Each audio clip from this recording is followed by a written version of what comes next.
Okay, I'm going to take a new approach because I've been putting up such blog postings so infrequently on Inventocracy. So I'm just going to take more of a, when I think of something, I make a little video blog like this, and you know, no editing, no rehearse. I'm using a chalkboard because I am old school, and just put up some of the stuff. And hopefully, this format is useful. I'd love your feedback on that.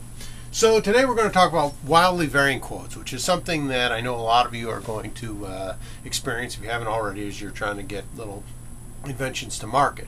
Why do quotes vary so wildly? And so I can give a couple examples in my recent experience that we've been working with. So we're sourcing a new IR remote control for a device that we're using in a new housing.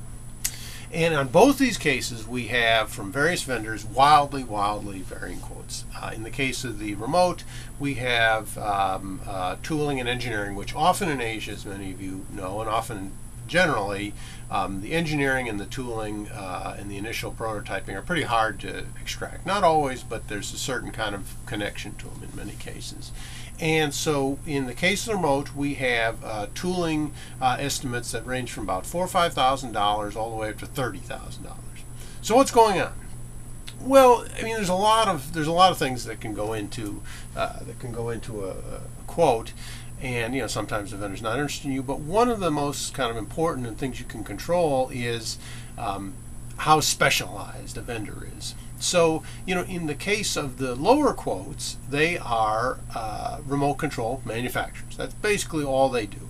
And so they have a very specific kind of set of engineering tasks they repeat over and over again. They make remote controls with two housings, upper and lower, with rubber keys, you know, with infrared, with the contacts and control the batteries, and that's really much it.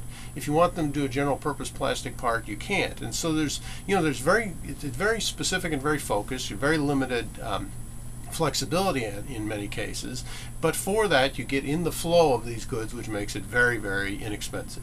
You know, the more general purpose quote, you know, we have more flexibility, we can do things, but you know, they're not in the flow of making those remotes every day, so the contacts aren't there, and you know, and the contacts for producing the parts and the sub-assemblies, and you know, the catalog of parts. So you know, that's one big factor that makes a huge difference.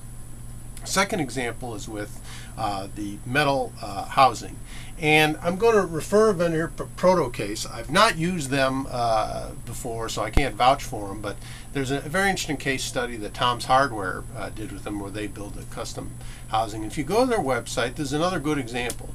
These guys build custom electronics and computer enclosures. That's pretty much all they do. I mean, you know, they will now they will sell you feet and a couple extra components, but they don't even have power switches. I mean, it is very specifically focused. But in return for that, you know, they have a catalog of parts. They know what the geometry of a motherboard is, an optical drive, hard drive, so on and so forth. So they can be very fast. And you know, their engineering for doing, you know, many new housings is, you know, in the hundreds of dollars. So they can, you know, they can crank this stuff out really quickly if it's in their specific area. Whereas, you know, it can be thousands of dollars to get a general purpose someone, even who does metal stampings, you know, to collect all the information for doing you know, an electronic housing, to understand the details of it, you know, and you know, there's so many cases where, you know, I know that for many inventors you're very strapped, but for, you know, small business entrepreneurs, there's many cases where these specialized guys can be much faster and less expensive than any of our internal resources as well, even subsidized. So that's the lesson for today. It's, you know, there's trade-offs, because, you know, this means you have to jump around to more and more specific vendors. It's not a supermarket approach where one vendor can literally, you know, do all that stuff. But again, it's part of my pitch, and I know I'm probably beating a dead horse with some of you, that really leveraging these design, engineering, and tooling vendors' expertise, you know, in pieces and parts to get what you need done, you know, pretty quickly and cheaply. And a lot of the skill of today's inventors are going to be kind of managing those big broad supply chains of all the different parts, you know, to get that done.